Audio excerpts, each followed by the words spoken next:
بسم اللہ الرحمن الرحیم۔ السلام علیکم۔ آج میں آپ کے سامنے بنی اسرائیل کے 99 افراد کے قتل کی توبہ کا واقعہ بیان کروں گی۔ بخاری اور مسلم میں بنی اسرائیل کے ایک قاتل کا واقعہ نقل کیا گیا ہے۔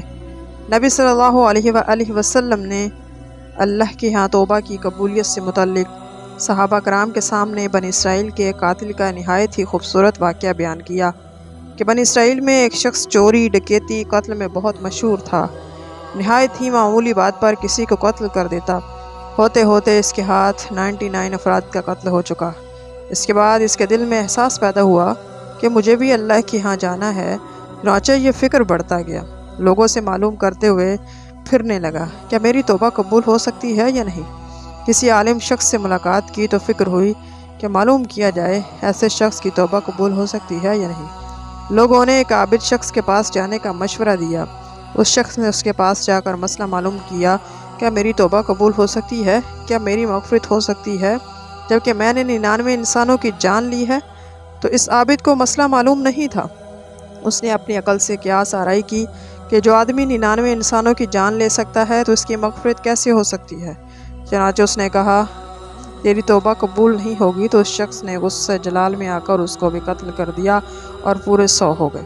مگر اس کے دل میں تردد باقی رہا، میری مغفرت کی کوئی شکل ضرور ہوگی۔ اس لیے اس نے لوگوں سے پھر معلومات کا سلسلہ جاری کر دیا کہ روئے زمین میں سب سے بڑا عالم کون ہے، اس سے جا کر معلوم کرو، وہی صحیح مسئلہ بتا سکتا ہے۔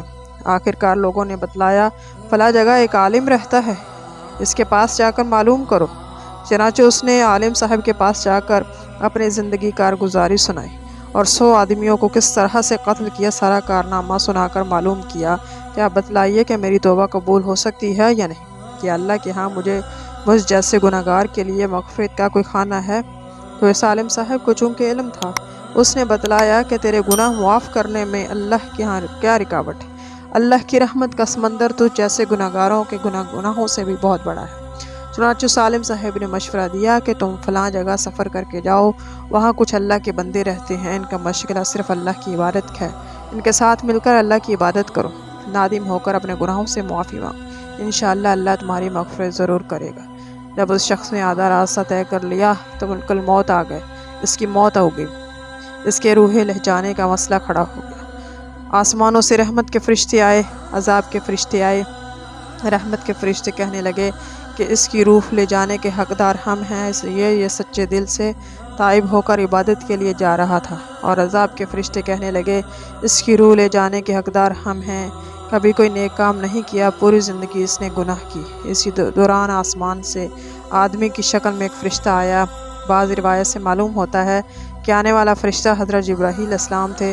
چنانچہ اس فرشتے نے تشریف لا کر ان دونوں طرح کے فرشتوں کے درمیان یہ فیصلہ کیا کہ دونوں طرف کی مسافت ناپ کر لو، جہاں سے آ رہا تھا وہاں کی مسافت قریب ہے، یا جہاں جا رہا ہے وہاں کی مسافت قریب ہے، لہٰذا جہاں کی مسافت قریب ہو اس شخص کو وہاں والوں میں شمار کر دو۔ چنانچہ دونوں طرف زمین ناپ کر دیکھی اور جہاں جا رہا تھا اس کی مسافت جہاں سے آ رہا تھا اس کے مقابلے میں صرف ایک بالش قریب ہے۔ چنانچہ فیصلہ ہوا کہ مقام معصیت سے مقام عبادت صرف ایک بالش ہے، اس لیے رحمت کے فرشتوں نے اس کی روح لے جانے کا حق ہوگا۔ چنانچہ اللہ کی طرف سے اس کی مغفرت کا اعلان ہوا۔ ایک روایت میں آتا ہے، قتادہ رضی اللہ تعالیٰ عنہ فرماتے ہیں کہ حسن نے فرمایا کہ ہم سے یہ ذکر کیا گیا کہ اس شخص کے پاس جب ملک الموت آیا تو وہ شخص سینے کے بل اور سر زمین کی طرف گھسیٹا گیا۔ حدیث قدسی میں آتا ہے کہ اس میں اپنے بندے کے ساتھ اس کے گمان کے مطابق ہوتا ہوں اور مجھے جہاں بھی یاد کرے میں اس کے ساتھ ہوں۔ باخدا اللہ تعالیٰ اپنے بندے کی توبہ سے اس سے زیادہ خوش ہوتا ہے جتنی خوشی تم میں سے کسی ایسے شخص کو ہوتی ہے کہ جس کا جانور بیاباں میں گم ہوگا پھر اسے مل جائے، اور جو شخص ایک بالش میری طرف آتا ہے تو میں ایک ہاتھ اس کے قریب ہو جاتا ہوں، اور جو شخص ایک ہاتھ میرے قریب آتا ہے تو میں ایک باغ پھیلائے ہوئے دونوں ہاتھوں کے درمیان کی مسافت قریب ہو جاتا ہوں، اور جب وہ میری طرف چل کر آتا ہے تو اس کی طرف میں دوڑ کر آتا ہوں۔ معلوم ہوا کہ انسان جب بھی سچے دل سے توبہ کرے اللہ تعالیٰ اس کی توبہ ضرور قبول کرتا ہے۔ یہ واقعہ خصوصاً ان حضرات کے لیے حوصلہ افزائی معاونت کا سبب ہے جو بڑے بڑے گناہ کر کے اپنی مایوسی کی زندگی گزار رہے ہوتے ہیں، چونکہ شیطان انہیں مایوس کرتا ہے۔ بہرحال گناہگاروں کو شیطان کی باتوں میں آ کر مایوس نہیں ہونا چاہیے، بلکہ اللہ کی رحمت سے اچھی امید رکھ کر سچی توبہ کے ذریعے اپنے آپ کو پاک اور صاف کر لینا چاہیے۔ اللہ تعالی ہم سب کو عمل کی توفیق عطا فرمائے، آمین یا رب العالمین۔